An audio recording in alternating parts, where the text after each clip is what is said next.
아멘. 아멘.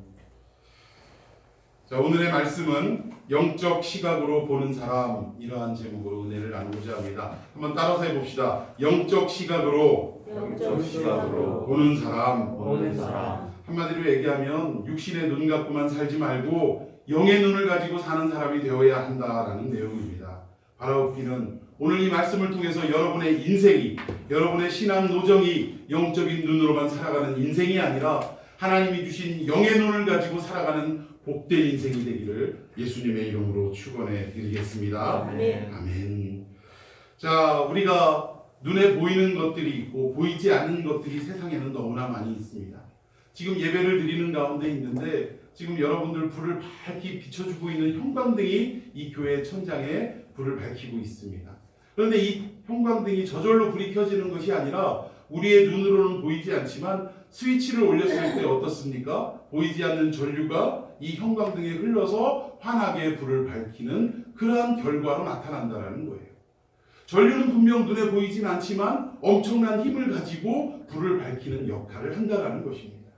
여러분, 우리가 살아가는 세상 속에는요, 보이는 힘이 작용하는 것도 있지만 사실 보이지 않는 힘이 더 크게 작용한다는 것을 믿으시기 바랍니다. 아멘. 눈으로 보이는 것은 우리의 마음과 우리의 생각을 깜짝 놀래키긴 하지만 우리의 육신의 눈으로는 볼 수 없지만 사실 그것보다 더 몇 배나 큰 능력이 있는 그 보이지 않는 곳에서 힘이 넘쳐나는 역사가 있다는 거예요. 여러분, 우리의 신앙도 마찬가지라는 것입니다. 세상 사람들은 우리에게 뭐라고 이야기합니까? 천국을 보여달라 이야기합니다. 천국을 보여줘라. 천국을 보여달라. 그러면 어떡한다? 내가 믿겠노라. 그런데 여러분, 우리 예수님이 이 땅에 오셔서 천국을 눈으로 볼 수 있게 딱 보여주셨으면 얼마나 좋았겠어요. 근데 우리 예수님의 말씀은 항상 어떤 거였냐면 사람들은 천국을 보여주면 내가 믿겠다라고 얘기했지만 우리 예수님은 뭐라고 말씀하셨어요? 믿으라! 그리하면 천국을 볼 것이다. 할렐루야! 예, 순서가 바뀐 것입니다. 세상의 요구와 예수님의 말씀은 순서가 분명히 바뀌어 있다는 거예요. 오늘 본문의 바리새인들도 하나님의 나라를 꿈꾸는 사람들이었지만 그 나라를 육신의 눈으로 볼 수 있도록 해달라고 예수님께 여쭤보는 것입니다. 예수님, 하나님의 나라가 어느 때 임하는 것입니까? 이 얘기는 언제라는 그 시기도 궁금한 거지만 그 나라가 정말 있기는 한 겁니까? 그러면 우리의 육신의 눈으로 볼 수 있게 좀 해주십시오 라고 요구하는 내용이라는 것입니다. 그런데 이 바리새인의 질문 앞에 예수님은 뭐라고 대답하셨냐면 하나님의 나라는 너희 안에 있느니라.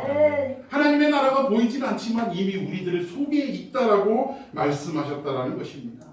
근데 여러분, 나라라는 이 개념을 생각할 때 나라는 결국 누가 통치하느냐에 따라서 어떤 나라라고 규정 지을 수가 있다라는 거예요. 예를 들면 우리가 살고 있는 이 나라의 이름이 대한민국입니다. 참 우리나라 사람들은요, 앞에다 대자를 붙이는 걸 너무 좋아해요.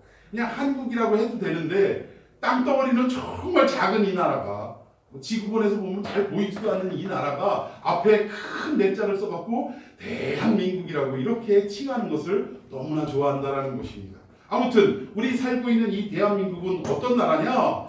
어떤 나라입니까? 대한민국은 민주공화국이다라는 그 헌법이 있습니다. 헌법 1조 1항에 그렇게 되어 있는데 민주공화국이라는 말은 뭐냐면 이 나라를 통치하고 다스리는 모든 주권이 누구에게 있다라는 것입니까? 국민에게 있다라는 뜻이에요. 즉 대한민국 하면 어떤 나라냐? 백성이, 즉 국민이, 링컨이 말했듯이 of the people, by the people, for the people, 즉 국민에 의한, 국민을 위한 그러한 나라가 대한민국이라고 정의할 수가 있다라는 것입니다. 그런데 하나님의 나라는 어떤 나라냐?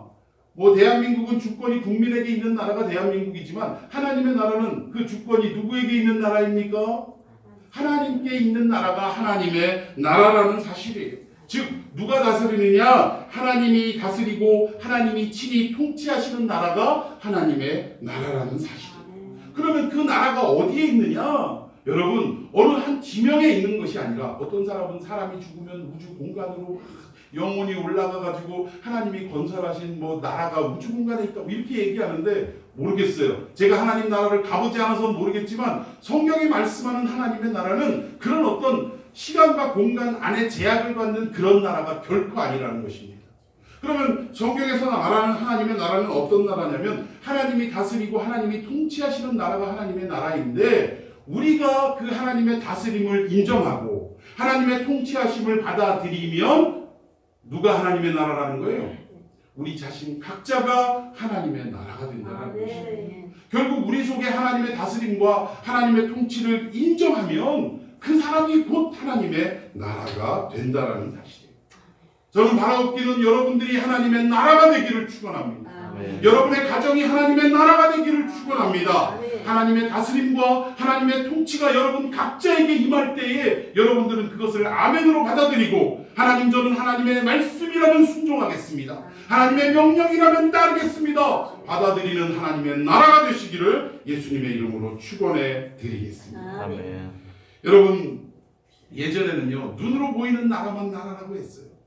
뭐 가까운 예로 우리 대학교도 건물이 있어야 대학교라고 그랬지 뭐 건물이 없는데 어떻게 학교가 될 수 있느냐 사람들은 그렇게 생각했습니다. 그런데 오늘 이 시대에는 어떻습니까? 대학교가 건물이 있고 뭐 교수들이 출석을 해가지고 학생들도 출석을 해서 같이 강의를 하고 이래야 대학교이기도 하지만 요즘은 어떤 개념의 대학교가 생겼어요?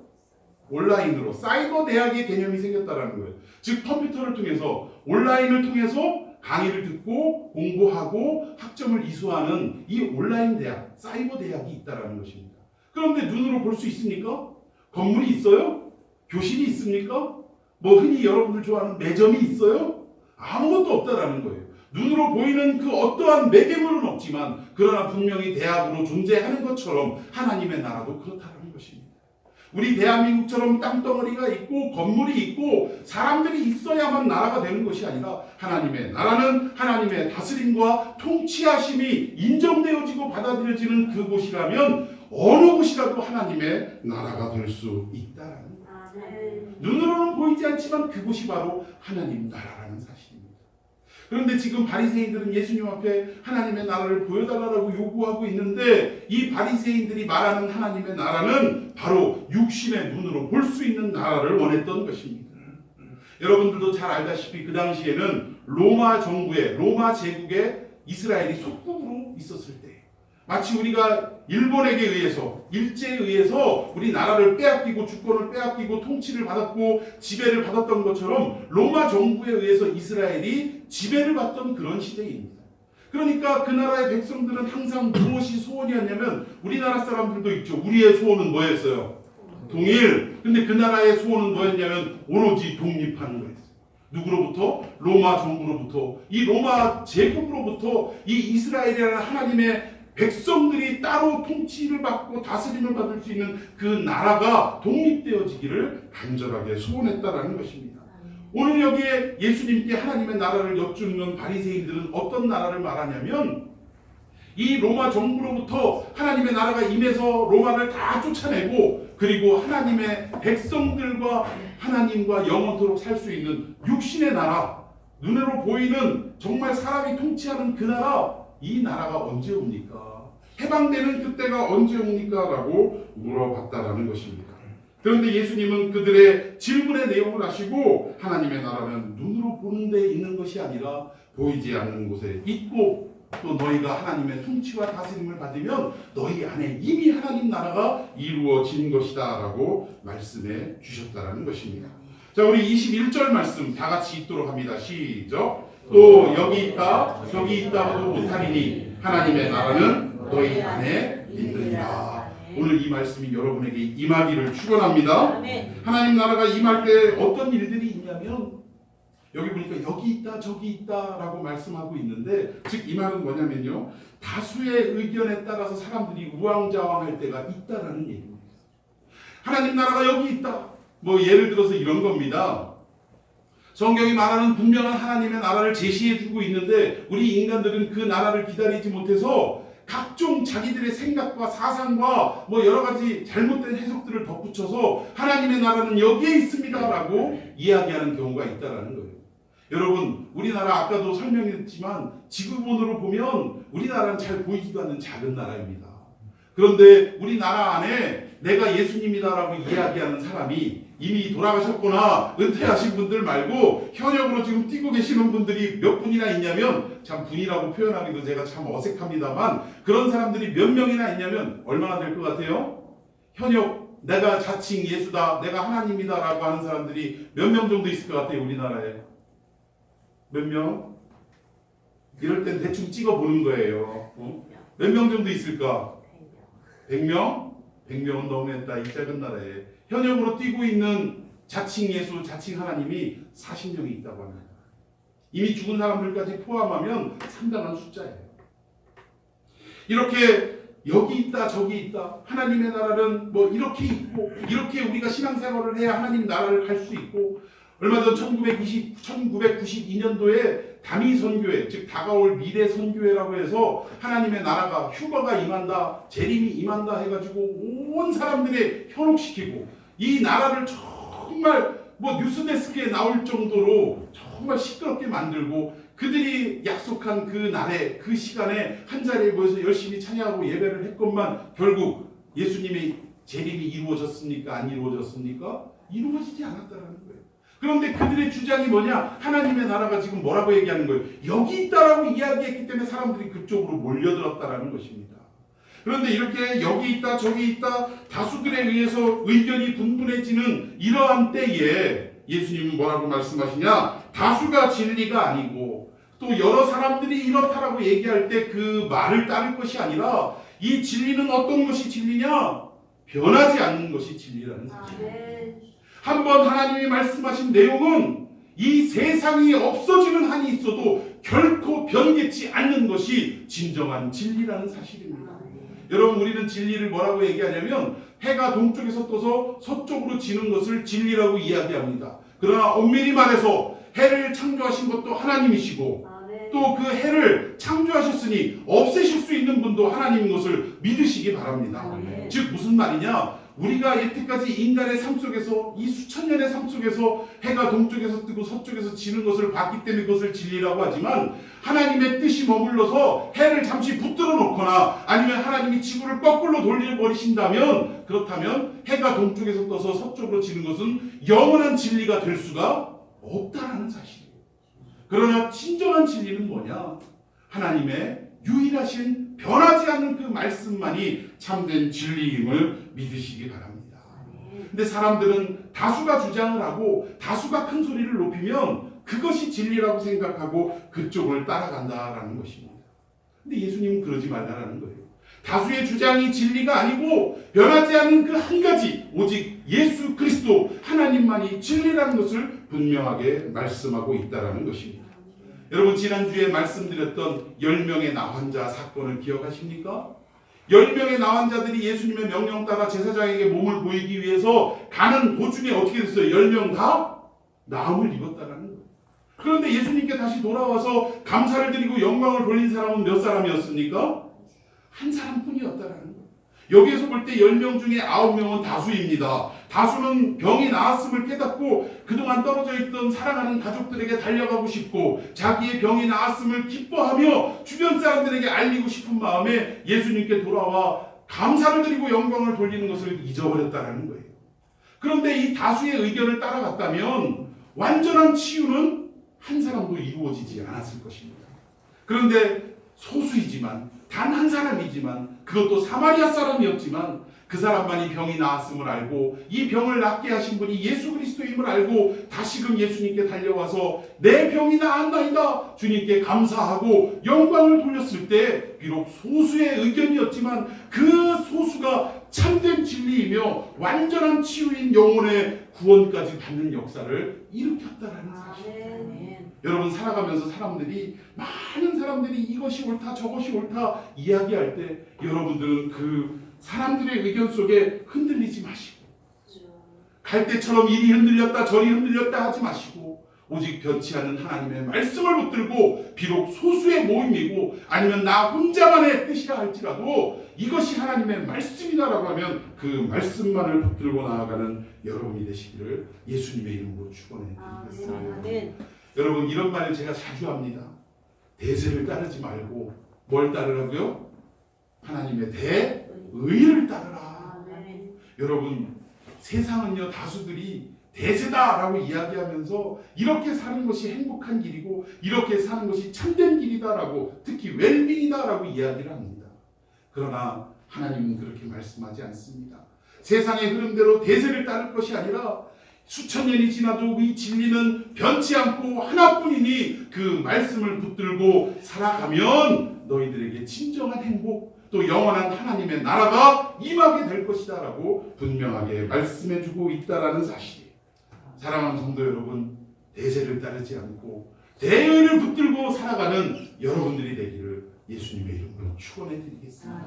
아멘. 예수님은 이 하나님의 나라가 어떤 자들에게 임하느냐, 두 번째 어떻게 말씀하셨냐면 갑자기 예수님이 구약 성경 말씀을 들려주셨다는 거예요.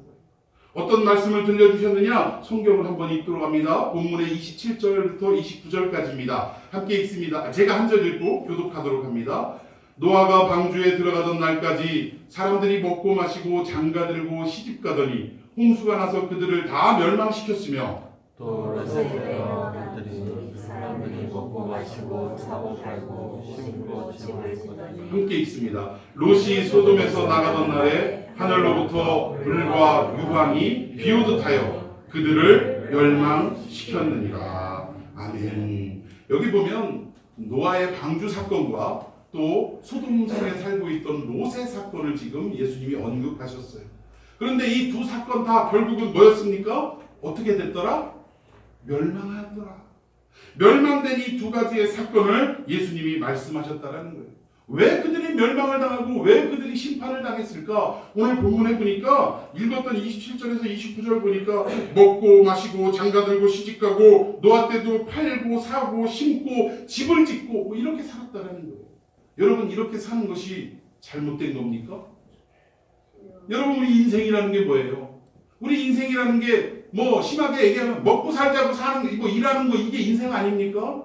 자기를 위하여 먹고 살기 위해서 열심히 일해야 되고, 또 결혼하면 어떻습니까? 사랑하는 아내와 자식들을 위해서 어떻게 해요? 그들을 교육시키고 잘 성장시키기 위해서, 지금보다 더 나은 환경 속에 살아가게 하기 위해서 아버지는 또는 부모님들은 열심히 일을 하는 거예요. 그리고 사람이 성장하면 결국 어떻게 됩니까? 배우자를 만나서 결혼을 해야 되고, 또 어때요? 여러 가지 집도 사야 되고 멋진 차도 사야 되고 뭐 이런 게 인생 아닙니까? 그래요, 안 그래요? 아, 그래요, 안 그래요? 이게 인생 아닙니까? 그런데 오늘 예수님이 아니 그렇게 열심히 사는 게 무슨 죄인데 그들이 결국은 어떻게 되었느냐? 멸망하고 심판을 받았다라고 말씀하고 있다라는 것입니다. 왜 그렇습니까? 예수님이 우리 보고 그럼 열심히 살지 말라 이 얘기입니까? 돈 벌지 말라는 얘기예요? 설렁설렁 일하라는 얘기입니까? 자식 키우고 그냥 방치하라는 말씀입니까? 그게 아니잖아요. 오늘 예수님의 말씀은 왜 노아 때와 롯 때가 열심히 살았음에도 불구하고 심판을 받았느냐? 이것은 세상 일에 전념하고 살아가는 건 좋은 일인데 그들은 온통 뭐예요? 눈에 보이는 일들을 위하여만 살아갔다 이 얘기예요. 그러나 예수님이 하시는 말씀은 그것도 중요하지만 그보다 더 중요한 일이 있으니 그게 무엇이냐? 보이지 않는 하나님의 일에 관심을 두고 살아갔어야 한다. 여러분 동의하십니까? 우리는 인생을 살 때 그냥 인간들이라면 열심히 살아갈 수 있는 그 일만 하다가, 즉 육신적인 일에만 관심을 가지고 잘 먹고 잘 살고 이 땅에서 성공하고 부귀 영화를 누리는 일에만 온통 관심을 쏟고 살아가다가 결국 영적인 일, 보이지 않는 하나님의 나라와 그의 일에 대해서는 전혀 관심이 없이 살아가는 게 보통 우리네 인간들이라는 사실입니다. 결국 그렇게 살다가 어떻게 되느냐? 노아 때와 롯 때와처럼 멸망당하고 심판당하고 말게 된다라는 거예요. 여러분, 우리 인생은요 좀 진지하게 살아갈 필요가 있습니다. 하나님을 믿는 백성들이라면 그저 우리 내 사업이 지금 어려움에 처해 있다고 이것을 해결해 달라고 막 40일 금식 기도를 하고 작정 기도를 하고, 물론 그거 하지 말라 얘기가 아니에요. 중요한 겁니다. 그러나 우리 믿는 사람들이라면, 예수 그리스도를 통하여 내가 새로운 인생을 살아가는 덤으로 얻은 인생이라면 우리가 이 땅에서 잘 먹고 잘 사는 문제 갖고만 그렇게만 온통 힘을 기울이고 살아서야 되겠습니까? 하나님의 나라와 그의 영광을 위하여, 그 뜻을 위하여 살아가는데 온 초점을 두고 가장 중요한 핵심을 두고 살아가는 게 우리 그리스도인의 인생이어야 되지 않겠습니까? 예수님은 지금 그것을 말씀하시는 거예요. 지금 현대 이 세속주의 만연한 이 사람들은, 현대인들은 진지하게 살아가는 것을 싫어합니다. 적어도 우리가 인간이라면 내가 이 땅에 왜 태어났을까? 뭐 믿는 사람이든 믿지 않는 사람이든 좀 진지할 필요가 있다는 거예요. 내가 이 땅에 와서 무슨 일을 하다가 갈 것인가? 나의 존재 가치는 무엇인가? 존재 이유는 무엇인가? 여러분, 우리가 이 땅에 와서 부모님께 태어나서 양육을 받다가 학교를 다니다가 직장 생활하다가 또 사업을 하다가 결국 잘 먹고 잘 살다가 인생 종쳤다라면 우리 인생이 너무나 허무하지 않겠습니까? 하나님이 이 땅에 우리를 태어나게 하시고 보내주신 것은 반드시 우리를 통하여 이루시고자 하는 목적과 계획이 있기 때문에 이 땅에 보내셨다는 사실. 그럼 우리는 그것에 대해서 진지하게 고민하고 생각하고 믿는 사람이라면 기도해야 되지 않겠습니까? 그런데 이 세상은 그 진지함을 거부합니다. 뭐라고 이야기합니까? 야, 복잡하다, 골치 아프다. 노세? 언제 놀아? 젊어서 노세. 늙어지면 못 노나니. 결국은 어떻게 끝납니까? 얼씨구 절씨구 차차차로 끝나는 거예요. 요즘은 옛날에는 젊어서 노세였는데 요즘은 젊어서 노세 아닙니다. 늙어지면 못 노나니 아니에요. 늙어져도 요즘 복지관 가가지고 남은 인생 즐기세 하면서 어르신들도 모여서 즐기는 데만 온통 힘을 기울인다는 것입니다. 우리가 살아가는 이 현대판 이 세속주의는 이렇게 사람들을 진지하게 생각하는 것을 멀리하게 하고 그저 육신의 눈으로만 즐겁고 편안한 것을 추구하는 데 급하게만 만들어가는 것이 우리가 살아가는 이 시대라는 사실. 그런데 여러분, 이 세상에 태어난 사람 치고 열심히 안 하는 사람이 어디 있습니까? 하다못해요 도둑질을 하는 도둑놈도 도둑질할 때 열심히 합니까? 안 합니까? 열심히 해요. 누구한테 들키지 않을까 최선을 다해서 도둑질을 하는 겁니다. 그래요, 안 그래요? 강도들은 어떻습니까? 최선을 다해서 더 많은 그 재물을 빼앗기 위해서 겁을 주고 뭐 공포심을 심어주고 사람을 해치고 나름 열심히 한다는 거예요. 그런데 여러분, 열심히 한다고 해서 내 존재가 행복해지고 참된 인생의 목적을 깨닫게 하는 것은 결코 아니라는 사실입니다. 우리 공부하는 학생들이 있는데 학생들한테 열심히 공부한다고 해서 여러분의 인생이 행복해지는 것은 아닙니다라고 얘기하면 얼마나 충격이 크겠어요. 그런데 그게 사실입니다. 그러나 공부하지 말라 이 얘기가 아니라 공부하십시오. 학생 신분에 열심히 공부하십시오. 그러나 그 공부하는 목적이 내가 지난주에도 말씀드렸죠. 고등학교 교실에 갔더니 교훈이 뭐였어요? 열심히 공부해야 좋은 대학에 가야 예쁜 마누라를 얻는다. 그러니까 애들이 막 코피 터지면서 공부하다가 그 문구가 보면 코피 쓱 닦고 또 열심히 공부하는 거예요. 인생의 목적이 그런 데 있어서야 되겠습니까? 보이는데 인생의 목적이 있는 것이 아니라 여러분들은 좀 진지한 생각을 하셔서 하나님이 이 땅에 나를 보내신 이유가 무엇이고 목적이 무엇인지를 깨달아서 그 목적을 이루기 위해 열심히 공부하는, 또 좋은 대학에 가고 좋은 직장에 취직하고 또 멋진 사업을 하는 여러분들이 되기를 예수님의 이름으로 축원해 드리겠습니다. 여기 있다라는 거예요.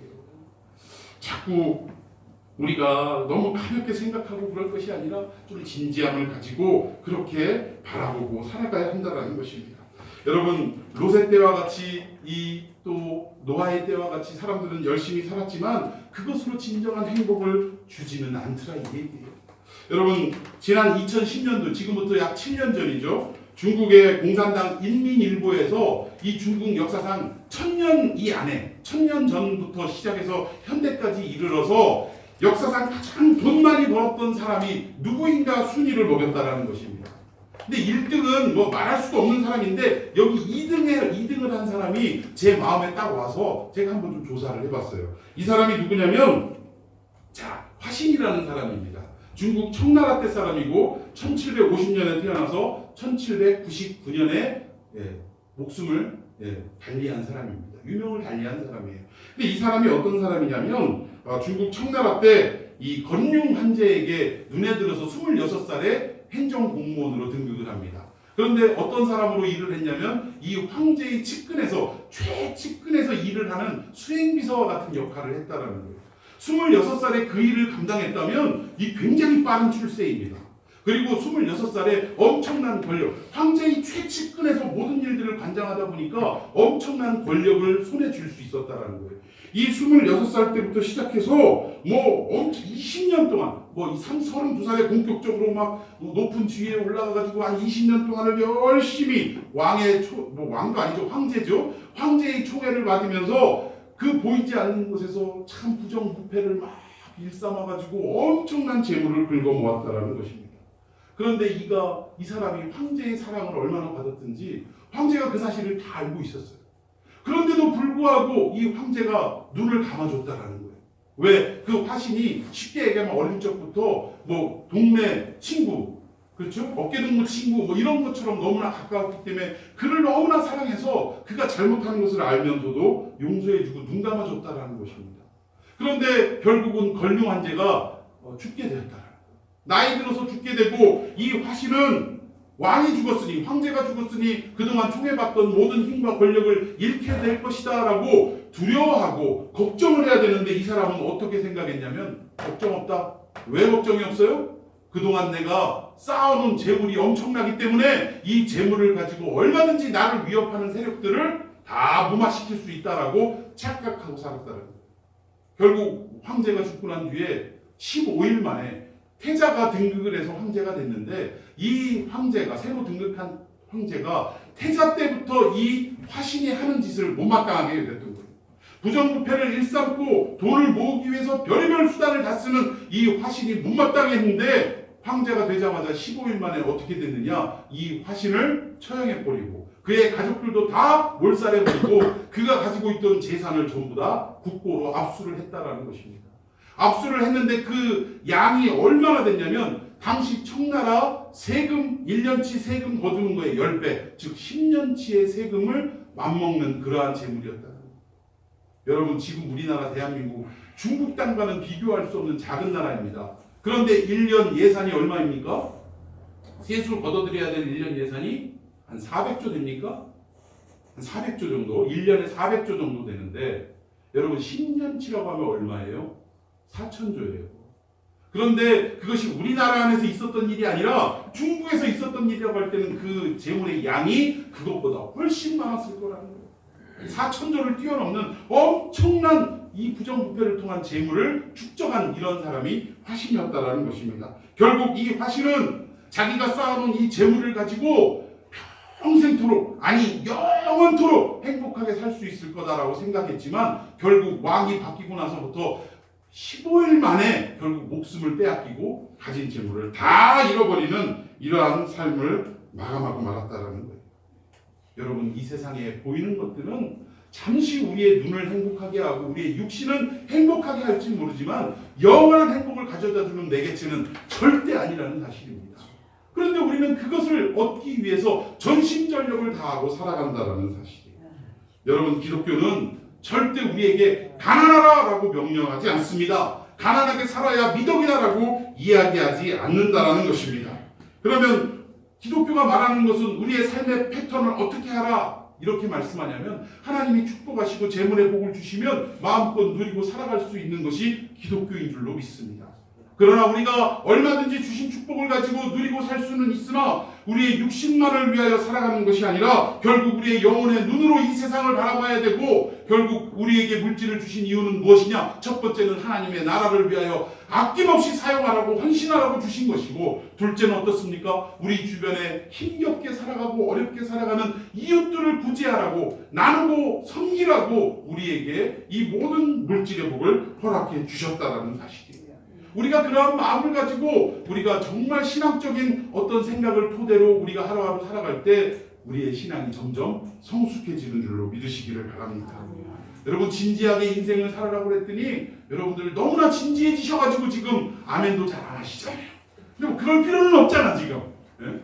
아무튼 여러분 오늘 하나님의 말씀처럼 이 예수님의 말씀처럼 천국이 임하는 사람의 삶은 무엇이냐? 육신의 눈으로 보이는 대로만 살아가는 것이 아니라 오히려 보이지 않지만 하나님의 나라를 위하여 살아가는 사람이 결국 하나님의 나라가 임하는 사람이다라는 것을 믿으시기를 하고 또 그 삶을 살아가는 복된 여러분이 되기를 축원해 드리겠습니다. 아멘. 마지막 세 번째로 노아 때 롯 때를 말씀하시면서 결국 하나님 나라가 어느 때에 임하시는지 예수님께서 말씀해 주셨다라는 것입니다. 성경 34절 35절 제가 한 절 읽고 교독합니다. 내가 너희에게 이르노니 그 밤에 둘이 한 자리에 누워 있음에 하나는 데려감을 얻고 하나는 버려둠을 당할 것이요 여자가 함께 맷돌을 밟고 있음에 하나는 데려감을 얻고 하나는 아멘. 제가 먼저 들어버렸네요. 자, 두 사람이 밭을 가는데 한 사람은 데려감을 받고 한 사람은 버려둠을 당하고 또 두 남자가 한 집에서 잠을 자는데 한 사람은 어떻게 해요?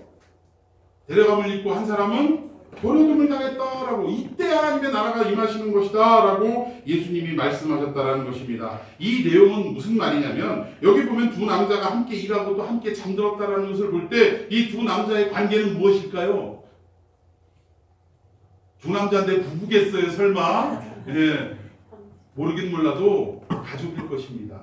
아버지와 아들이 됐든 아니면 형제간이 됐든 아니면 가족이 아니더라도 굉장히 친밀한 관계에 있는 두 사람이었을 것입니다.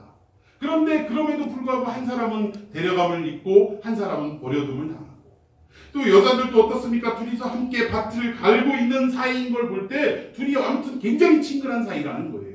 그런데도 불구하고 한 사람은 데려감을 입고 한 사람은 버려둠을 당했다라면 결국 이것이 무엇을 말하느냐? 여러분, 결국 천국에 가는 것은 하나님의 나라에 입성할 수 있는 것은 가족 관계의 문제 때문에 천국에 가고 못 가고가 결정되는 게 결코 아니라는 거예요.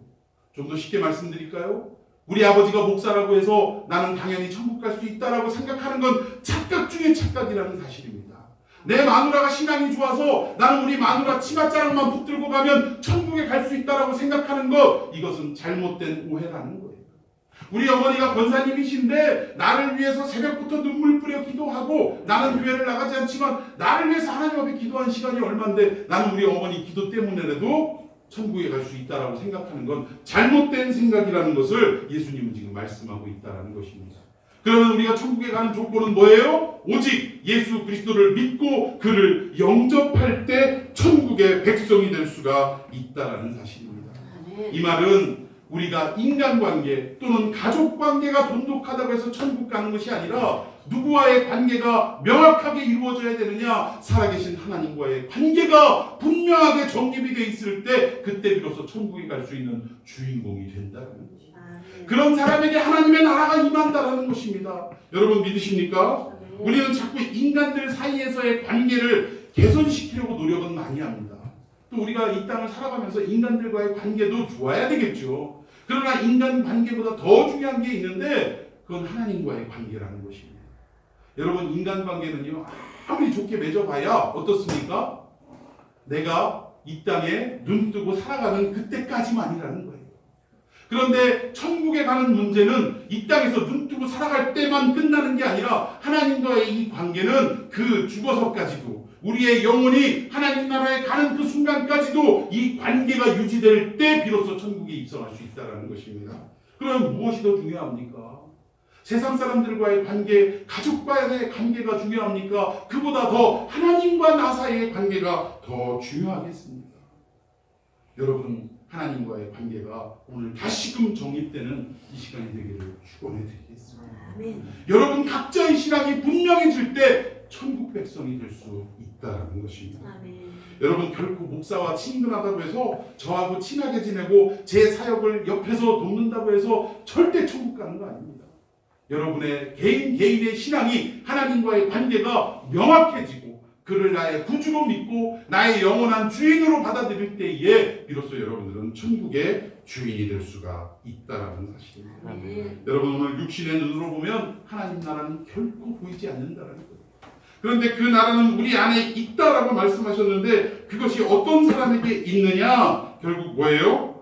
다수의 논리보다 사람들이 주장하는 그 다수의 논리보다 소수임에도 불구하고 이것이 하나님의 명령이라면 그 말씀이라면 그것을 붙들고 따르는 사람 이 사람에게 하나님의 나라가 임한다라는 것입니다.